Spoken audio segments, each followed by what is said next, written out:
Eh mais vous êtes des malades d'avoir joué avec mes nerfs comme ça, vous? C'est beaucoup trop de stress. Je t'invite à me rejoindre sur Captain Watch. Dessus, tu pourras voir mes notes, ce que j'ai envie de voir, tu peux me lancer des défis et voir mes pitchs de films et séries. Retrouve aussi mes vidéos dans ton fil d'actualité et dans les fiches de films et séries. Salut à toi cinéphile de l'extrême et bienvenue pour cette nouvelle critique à l'arrache où je vais te parler de Uncut Gems, disponible sur Netflix et réalisé par les frères Safdie, dont je n'ai vu aucun film. Ce qui me rappelle qu'il faut que je voie Good Time, dont il y a une référence dans leur nouveau film. Le synopsis, c'est l'histoire d'un vendeur de diamants, de bijoux, de pierres précieuses, qui fait des magouilles, genre qui a un problème avec le jeu, qui a des dettes par-ci par-là, et puis un jour il acquiert, du verbe acquérir, hein, c'est ça, une pierre précieuse, c'est de l'opale, si je dis pas de bêtises, et c'est une pierre brute, voilà, dont le uncut, parce que justement ça n'a pas été travaillé. Et donc, il essaye de vendre ça. Et il va lui arriver plein de misère, parce que c'est un loser qui aime bien se mettre dans la merde. Alors c'est une grosse claque, hein. Clairement c'est du stress mais à donf quoi, c'est à dire que le film dure 2h15, et sur 2h15 tu n'as pas de répit. T'as une boule au ventre du début du film à la fin. Le début du film s'ouvre sur une cacophonie, la cacophonie d'ailleurs c'est une des clés finalement de cette tension dans le film, c'est que ça ne s'arrête jamais. Tu n'as pas le temps de te poser. Ça part dans tous les sens, ça s'engueule continuellement. Et tu n'arrives même plus à te retrouver dans cette cacophonie. Et quand c'est pas une cacophonie, c'est en plus de ça, la caméra qui va faire un panneau, puis un autre panneau, qui va essayer de regarder un peu partout, parce qu'il se passe un truc là, il se passe un truc là, et toi, tu ne respires plus. T'as qu'une envie, c'est que ça s'arrête. Alors oui, ce ne sont pas des sensations qui sont agréables, mais ce qui est important, c'est que les mecs, ils savent gérer cette tension.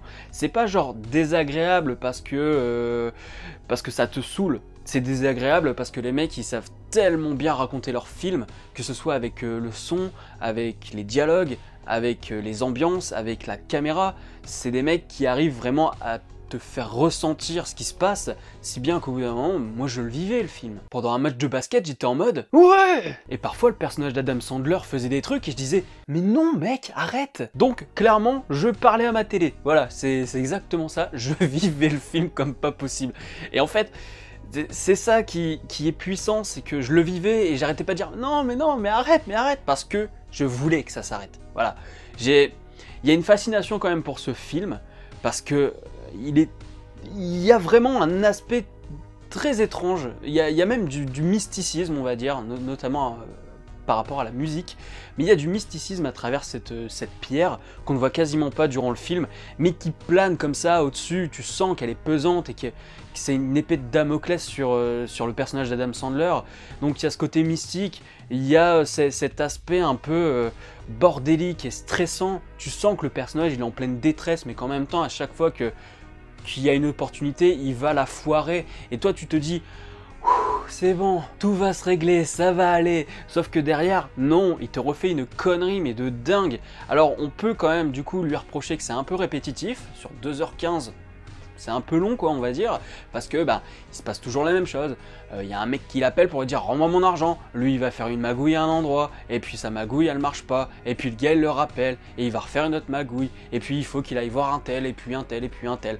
Donc c'est éprouvant, mais on peut quand même ressentir quelques longueurs.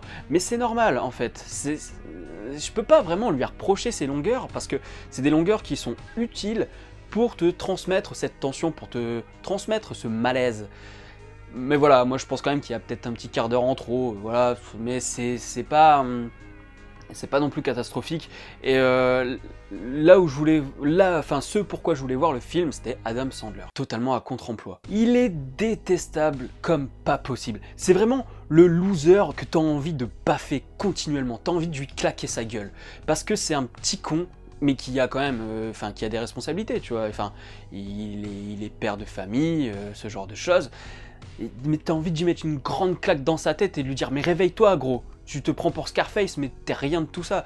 Et donc on a ce loser méprisable, mais bizarrement, parce que Adam Sandler le joue bien, parce que son évolution est intéressante à travers le scénario, parce qu'il est filmé de manière à ce qu'il soit humain, on finit par avoir de la compassion pour ce mec. De la compassion pour un mec que j'aurais même pas imaginé avoir de la compassion pour un gars comme ça. C'est pas possible. Moi, je ne supporte pas ce genre de tocard. Et pas tocard juste parce que c'est un bon à rien. Tocard parce qu'il fait tout pour se mettre dans la merde. Et que dès qu'on lui donne une opportunité, qu'on lui tend la main, ce gars-là, il dit « Non, j'en veux pas de ta main, je te la bouffe. » Tu vois, c'est... Non, c'est vraiment le genre de personne insupportable. Et pourtant, les mecs, ils ont réussi à me faire vivre le film et à le soutenir. Et le soutenir notamment parce que je pense que comme on est mal à l'aise, on veut qu'il réussisse. On veut qu'il s'en sorte pour que nous, on arrête d'avoir cette boule au ventre continuelle. Et même si c'est répétitif, il y a des rebondissements. Parce qu'il se passe beaucoup de choses, et c'est pour ça aussi que le film est stressant, c'est qu'il faut vraiment gérer tout ce qui se passe. Genre parce que il faut qu'il voit un tel, ce un tel il le voit pas, machin il doit lui rendre la pierre, il lui rend pas, sauf que lui, il a récupéré une bague, et cette bague, qu'est-ce qu'il en fait? Je te le dis pas, mais... En fait, c'est magouille sur magouille sur magouille. Je sais même pas comment il arrive à se rappeler de ce qu'il fait. Comment il arrive à se rappeler à qui il doit de l'argent, à qui il a fait quoi, à qui il a fait une crasse. C'est incroyable. Franchement, c'est un gros bordel, mais c'est un bordel quand même qui est synthétisé pour que toi, en tant que spectateur, tu débarques dans cette histoire et que tu sois pas perdu. Parce que tu sens qu'il y a un background. Tu sens que il y a eu beaucoup d'affaires avant le début du film, et donc tu te dis...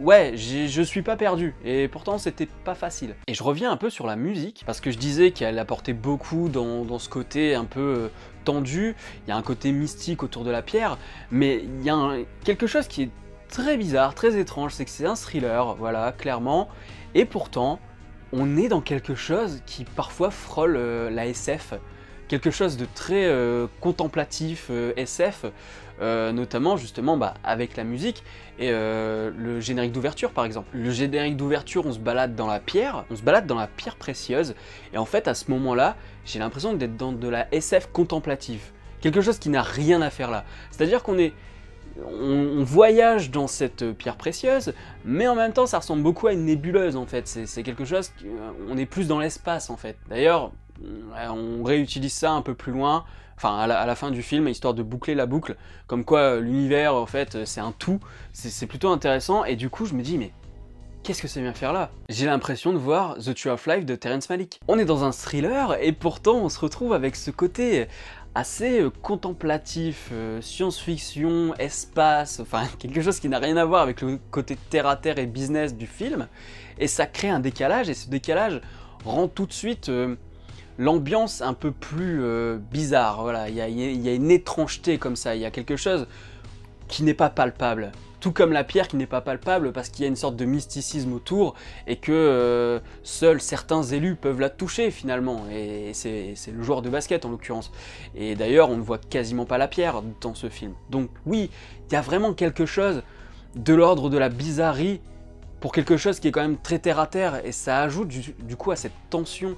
J'ai aussi pensé pas mal à Drive, parce qu'il y a dans la musique, il y a quand même quelque chose de l'ordre du compte à rebours, et de quelque chose qui s'apprête à venir. Tu sens qu'il y a quelque chose qui va arriver, mais tu sais pas quoi.